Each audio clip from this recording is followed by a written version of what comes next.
particularly within the context of such climatic conditions, can make any woman electrifying. Most of them were holding cigarettes, too. That always helps. I don't care what C. Everett Koop thinks. Smoking is usually a good decision. Spin magazine is on the third floor of an office building on Lexington Avenue, a street often referred to as Lex by cast members of Law and Order. It is always the spring of 1996 in the offices of Spin. It will be the spring of 1996 forever. Just about everybody who works there looks like either A, a member of the band Pavement, or B, a girl who once dated a member of the band Pavement. The first time I walked into the office, 3 guys were talking about Jay Mascis for no apparent reason, and one of them was describing his guitar noodling as trenchant. They had just returned from lunch. It was 3:30 p.m. I was the 5th oldest person in the entire editorial department. I was 29. I'm working on an untitled death project, and you are reading said project. Today I will leave the offices of Spin and go to the Chelsea Hotel. Once I arrive there, I will ask people about the 1978 murder of Nancy Spungen, a woman whose ultra-annoying shriek was immortalized in the 1986 film Sid and Nancy. The Sid in that equation was, of course, Sid Vicious, the fabulously moronic bass player for the Sex Pistols and alleged murderer of Nancy. Gene Siskel and Roger Ebert reviewed Sid and Nancy on their TV show At the Movies the week the film was released, and it was the first time I ever heard of the Sex Pistols. At the time, the Sex Pistols didn't interest me at all. I liked Van Halen. In 1987, a kid in my school told me I should listen to the Sex Pistols because they had an album called Flogging a Dead Horse, which was the kind of phrase I would have found noteworthy as a sophomore in high school. However, I didn't follow his advice. I liked Tesla. In 1989, I bought Never Mind the Bollocks on cassette because it was on sale, and it reminded me of Guns N' Roses. Johnny Rotten had an anti-abortion song called Bodies, yet he still aspired to be the Antichrist. This struck me as common-sense conservatism. The chorus of the song Pretty Vacant is playing inside my skull as I saunter through the Spin offices, but it sounds as if the vocals are being sung by Gavin Rossdale. I pass the interns in sundresses and the reformed riot girls making flight reservations, and at least 3 people who wish they were outside smoking cigarettes. It's 2:59 p.m., and it's time for me to start finding some death. My voyage into darkness has officially started. I am in the lobby, down the stairs, out the street exit, and into the stupefying heat. New York summers are hotter than summers in Atlanta. Now, I realize the temperature is higher in Atlanta, and Atlanta has more humidity. And things like temperature and humidity are extensions of science, and science is never wrong. But Manhattan is a hipster kiln, and that makes all the difference. Heat is 15% real and 85% perception. The ground is hot. The brick buildings are hot. The sky is low. People are pissed off, and everything smells like sweat and vomit and liquefied garbage. It's a full-on horror show, and I have learned to despise July. People at Spin ridicule me for wearing khaki shorts to work, always insisting that I look like a tourist. I don't care. We're all tourists, sort of. Life is tourism, sort of. As far as I'm concerned, the dinosaurs still hold the lease on this godforsaken rock. It takes me 45 seconds to get a cab on Lex, and now I'm moving west, haltingly. I've been to Chelsea, but I don't really know where it starts and where it ends. I realize I'm there only if A, someone tells me so, or B, I find myself in a Thai restaurant and suddenly notice that everyone working there is a pre-op transvestite.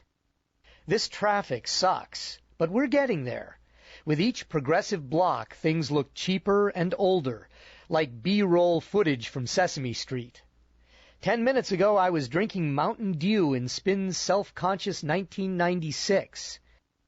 Now I'm driving through an accidental incarnation of 1976. It's the summer of 2003. I've traveled down 3 vertical floors, across 4 horizontal blocks, and through 5 spheres of reality. Perhaps you are wondering why I am starting this project at the Chelsea and not the Dakota, the hotel where John Lennon was assassinated in 1980. Part of me is wondering that too. Lennon's killing is undoubtedly the most famous murder in rock history, and it's something I actually know about. I know how many Beatles tapes Mark David Chapman had in his jacket when he shot Lennon in the chest. 14. And I know the score of that evening's NFL Monday Night Football game when Howard Cosell announced the assassination on air. Miami 16, New England 13, in overtime. I know that Chapman slowly came to believe that he actually was John Lennon, going so far as to marry a woman of Japanese descent who was 4 years his senior. And I remember my dad dismissing the murder at supper the following evening, bemoaning the fact that a musician's death somehow warranted more publicity than the unexpected death of Pope John Paul I. As an 8-year-old, I was confused by Lennon's death, mostly because I could not understand why everyone was so enamored with a rock band's rhythm guitarist. For some reason, I was under the misguided impression that Paul McCartney was the only member of the Beatles who sang. I felt no sadness about the event. As I get older, the murder seems crazier and crazier, but not necessarily more tragic. I don't think I have ever been moved by the death of a public figure. I do think about what it would have been like if John Lennon had lived, and sometimes I worry that he would have made a terrible MTV Unplugged in 1992. But Lennon is not someone I need to concern myself with today. Today, I am totally punk rock. My boss is requiring me to think like a punk. I am tempted to spit on a stranger in protest of the lagging British economy. My boss at Spin, a striking blonde woman named Sia Michael, strongly suggested that I go to the Chelsea Hotel because our readers love punk rock. This fact is hard to refute.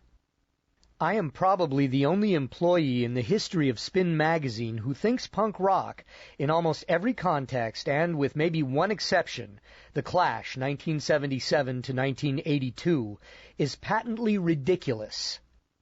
Still, the death of Spungen intrigues me.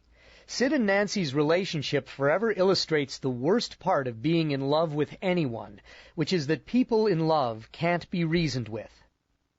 Sid Vicious was not the original bassist for the Pistols. He joined the band after they fired original member Glenn Matlock. The only thing everyone seems to know about Vicious is that he could not play bass at all. Ironically, or perhaps predictably, Sid's inability to play his instrument is the single most crucial element in the history of punk. He is the example everyone uses, consciously or unconsciously, when advocating the import of any musical entity that is not necessarily musical. The fact that he could not do something correctly, yet still do it significantly, is all that anyone needs to know about punk rock. That notion is punk rock, completely defined in one sentence. It's like that scene in The Breakfast Club where nerd caricature Anthony Michael Hall explains why he considered suicide after failing to make a fully functioning elephant lamp in shop class, prompting Judd Nelson to call him an idiot. "So I'm a fucking idiot because I can't make a lamp?" Hall's character asks. "No," says Nelson. "You're a genius because you can't make a lamp." Sid Vicious was a musical genius because he couldn't play music, which is probably an unreasonable foundation to build one's life on, which only grew worse when he met a terrible person and decided his love for her was so intense that she needed to die. Spungen was from Philadelphia, a city whose sports fans throw D batteries at Santa Claus and cheer when opposing wide receivers are temporarily paralyzed. Since Nancy was not a celebrity in the traditional sense, she had no talent per se, though neither did Sid. Chloe Webb's portrayal of her in the aforementioned Sid and Nancy is the image most modern people have of her. As such, she is generally remembered as the most annoying human of the late 20th century. She was, at best, a drug-addled groupie. But what matters about her interaction with Vicious